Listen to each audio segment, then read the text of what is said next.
कमला, मुझे चक्कर क्यों आ रहे हैं? तूने मुझे क्या पिला दिया कमला? मेरा शरीर सुन्न क्यों हो रहा है? तेरा दिमाग सड़ गया है माधव। इस भयंकर आंधी में कौन आएगा हमारे इस उजड़े हुए घर में?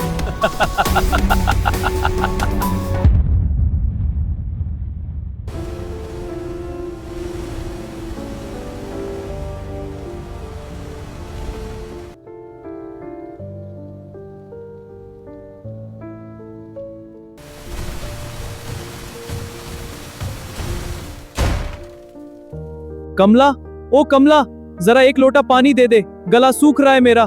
बाहर तूफान बहुत तेज है क्या? मुझे हवा की आवाज डरा रही है। दे रही हूँ पानी, छाती पर मत चढ़। दिन भर बस इस टूटी खटिया पर पड़े पड़े हुक चलाना आता है तुझे।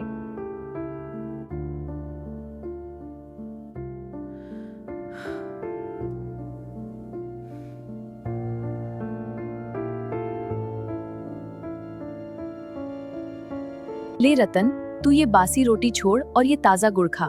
ये अंधा तो कल का बचा हुआ ही खाएगा, इसे क्या ही पता चलेगा। कमाल करती है तू भी कमला। तेरा आदमी सामने बैठा है और तू मुझे उसके हिस्से का खाना खिला रही है।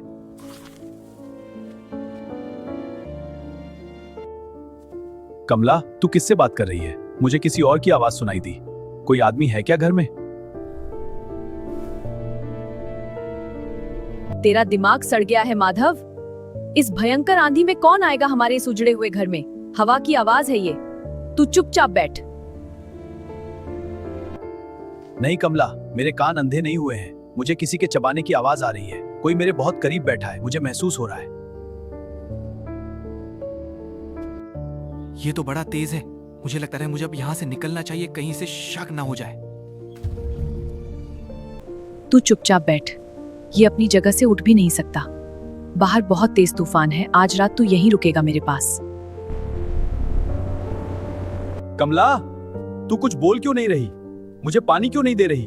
मुझे अजीब सी गंध आ रही है, जैसे कोई चिलम या बीड़ी पीकर आया हो। तू पागल हो गया है माधव। मैं चूल्हे में लकड़ी फूंक रही हूँ, उसी का धुआं है। ये ले पानी और शांति से पी ले। मेरा खून मत पी। ये पानी तो कल का बासी लग रहा है। तूने ताजा पानी नहीं भरा क्या कुएं से? इसमें अजीब सी महक है। मेरे पैरों में दर्द है। मैं इतनी आंधी में बाहर कुएं पर नहीं जाने वाली। जो मिला है वो पी ले, वरना प्यासा मर जा। देख कैसे घूंट घूंट पी रहा है। इसे क्या पता कि तूने ही उस पानी के लोटे में अभी अपने झूठे हाथ धोए हैं। मुझे तो तरस आ रहा है इस पर। बेचारा अपनी ही पत्नी के सामने बेवकूफ बन रहा है और इसे कुछ दिखाई नहीं दे रहा। कमाल करती है तू भी कमला। तेरा आदमी सामने बैठा है और तू मुझे उसके हिस्से का खाना खिला रही है। कौन हंसा? कमला, सच बता, कौन है कमरे में? मैं अंधा जरूर हूं, पर मैं महसूस कर सकता हूं कि कोई मेरे सामने खड़ा है।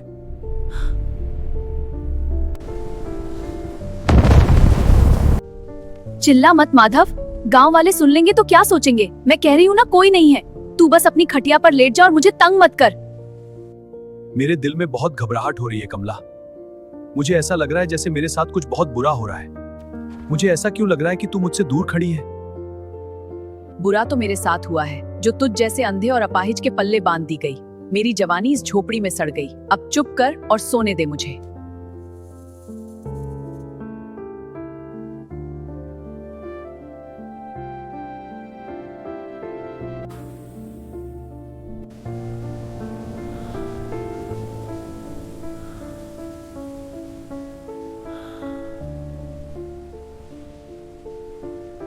कमला, तू कहाँ है?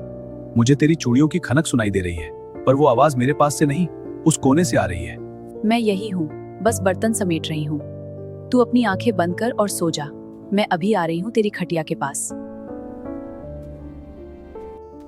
चल ना कमला, ये तो सोता रहेगा। हम उस कोने में चलते हैं जहाँ बिछौना लगा है। हाँ, ये अब नहीं उठेगा। मैंने इसके पानी में वो नींद वाली जड़ी मिला दी है। ये सुबह तक बेहोश रहेगा।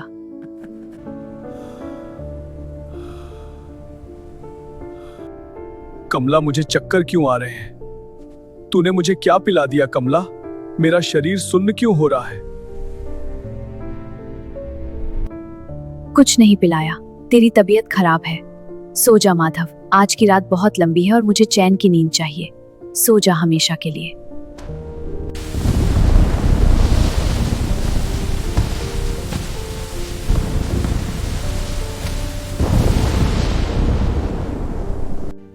मान गया तुझे कमला, ये अंधा तो सच में मुर्दे की तरह सो गया।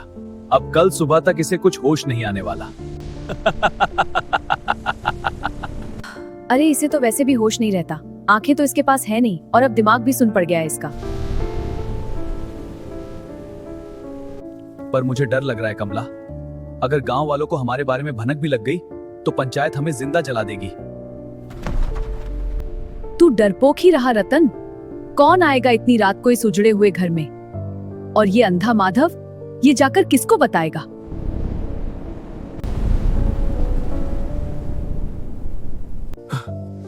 कमला, मेरे सीने में जलन हो रही है। कौन है वहां? मुझे किसी आदमी की आवाज फिर से सुनाई दी। कमला, ये तो जाग गया। तूने तो कहा था कि ये सुबह तक नहीं उठेगा। अब क्या करें? तू छुप जा उस कोने में, मैं देखती हूँ इसे। मैं हूँ माधव। क्या बकवास कर रहा है? सपने देख रहा है क्या? नहीं, ये सपना नहीं है। वो आवाज, वो रतन की आवाज है ना। रतन, सरपंच का बेटा, तू मेरे घर में क्या कर रहा है इतनी रात को?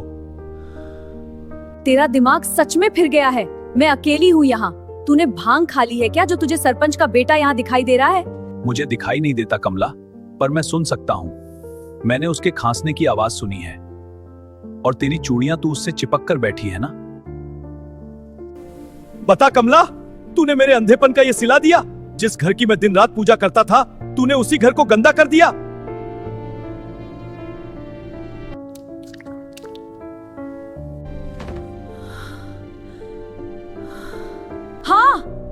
हाँ है रतन यहाँ। क्या कर लेगा तू माधव? मार देगा मुझे या जाकर पंचायत में रोएगा? अरे कमला, क्यों बहस कर रही है इस अपाहिज से? ये अपनी जगह से हिल नहीं सकता। ये क्या बिगाड़ेगा हमारा?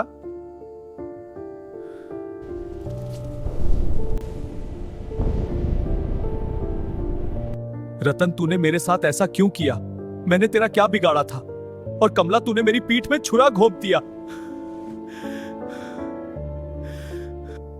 छुरा तो मेरी पीठ में घोंपा गया था माधव, जब मेरे बाप ने चंद रुपयों के लिए मुझे तुझ जैसे अंधे के पल्ले बांध दिया। मेरी जिंदगी नर्क बन गई है तेरी ये खांसती हुई देह संभालते संभालते। रतन, मुझे वो खुशी देता है जो तू इस जन्म में नहीं दे सकता। बेशर्म औरत, ने मेरी ही आंखों के सामने तू ये पाप कर रही है। तुझे भगवान भी माफ नहीं करेगा। तेरी आंखें हैं कहां माधव? तू तो देख ही नहीं सकता कि तेरी औरत मेरे साथ कितनी खुश है। तू बस रो सकता है। भगवान देख रहा है रतन। तू आज मेरे घर में घुसकर मेरी इज्जत लूट रहा है। एक दिन तेरा भी सब कुछ जलकर राख हो जाएगा। चुप कर। अगर तूने एक लफ्ज भी और निकाला तो मैं तुझे इसी खटिया पर बांधकर कुएं में फेंक आऊंगी।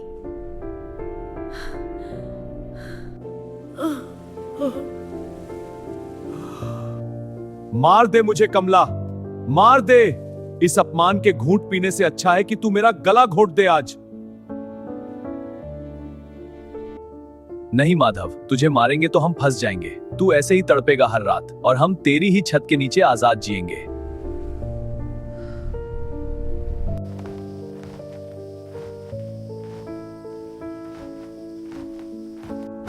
कमला, ये इतनी सुबह दरवाजा कौन पीट रहा है? तेरा ये अंधा पति तो रात भर जमीन पर ही पड़ा रहा ना। हाँ रतन, पर ये खटखटाहट तो सुबह से जारी है। मुझे कुछ गड़बड़ लग रहा है। तू घबरा मत रतन, कोई पड़ोसी होगा। मैं अभी जाकर देखती हूँ। माधव, तू मुंह बंद रखना अपना।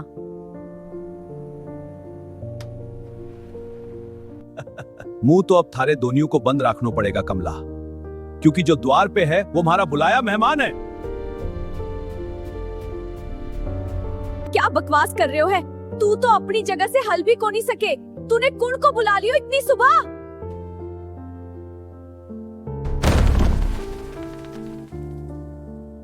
पुलिस है कमला। तुम्हारे इस अंधे पति ने हमें कल दोपहर ही खबर कर दी थी कि आज रात तुम्हारे घर में क्या होने वाला है। दरोगा जी, आप यहाँ? ये अंधा झूठ बोल रहे हो है। मैं तो बस काल रात बारिश से बचण के लिए यहाँ रुक गयो थो। बारिश से बचण के लिए सरपंच को बेटो एक गरीब अंधे की झोपड़ी में घुसेगा, वो भी आधी रात को, वो भी छुपकर। झूठ मत बोल रतन। दरोगा जी, ये आदमी पिछले कई हफ्तों से मेरी गैर मौजूदगी में मेरे घर आ रहा है। कल दोपहर ही मैंने अपना पड़ोसी दीनानाथ के हाथ शहर के थाना में चिट्ठी भिजवा दी थी। माने पतो तो आज तूफान आवेगा और यो यहाँ आवेगा। माधव, तूने मेरे खिलाफ पुलिस बुला ली। मैं तेरी पत्नी हूँ, तू मुझे जेल भिजवाएगा? पत्नी? जो औरत अपने ही पति को जहर देकर सरपंच के बेटे की गोद में बैठे, वो पत्नी नहीं होती। दरोगा जी, इसने मारा पानी में सिर्फ नींद की जड़ी को नहीं, बल्कि माने धीरे धीरे मारण वालो अर्क मिलायो थो। वो लोटो अभी भी वही कोना में रखे हुए। हवलदार, वो लोटा कब्जे में लो। रतन, तुम पर सिर्फ चोरी छिपे घर में घुसने का नहीं, बल्कि हत्या की साजिश का मुकदमा चलेगा। दरोगा जी, मुझे छोड़ दीजिए। मेरे पिता सरपंच हैं। मैं आपको मुंह मांगी रकम दूंगा। सरपंच का रुतबा 1980 के इस गांव में चलता होगा रतन, पर कानून की नजरों में अब तू एक मुजरिम है। तूने माने अंधो और लाचार समझो थो ने। तू भूल गयो कि अंधो आदमी अपना काना और दिमाग से वो देख लेवे है जो आंख वाला को नहीं देख पावे। माने माफ कर दे माधव, मैं बहक गई थी। माने मत फंसा इस कानून का जाल में, हमारी जिंदगी बर्बाद हो जाएगी। तूने मेरी जिंदगी बर्बाद करने में कोई कसर छोड़ी थी क्या कमला? तूने मेरी लाचारी का मजाक उड़ाया, मेरी ही आंखों के सामने मेरा तमाशा बनाया। काल रात तो तू घनी खुश थी कि थारो अंधो धनी कुछ को नहीं कर सके। अब जेल की सलाखा के पीछे बैठकर यही खुशी मनाइए। चलो दोन्यू, हथकड़ी पैरो इन्होंने। और माधव, थारी हिम्मत की दाद देनी पड़ेगी। थने बिना आख्या के ऐसो जाल बुनियो कि दोन्यू बच को नहीं पाया। आंखियां शरीर में कोनी, दिमाग में होवे है कमला। तूने मारो घर उजाड़ियो, मैंने थारो गुरूर और आजादी दोनों छीन ली। अब इस अंधेरे घर में मैं अकेला रहूंगा, लेकिन इज्जत के साथ। और तू उस रोशन जेल में हमेशा के लिए एक कैदी बनकर।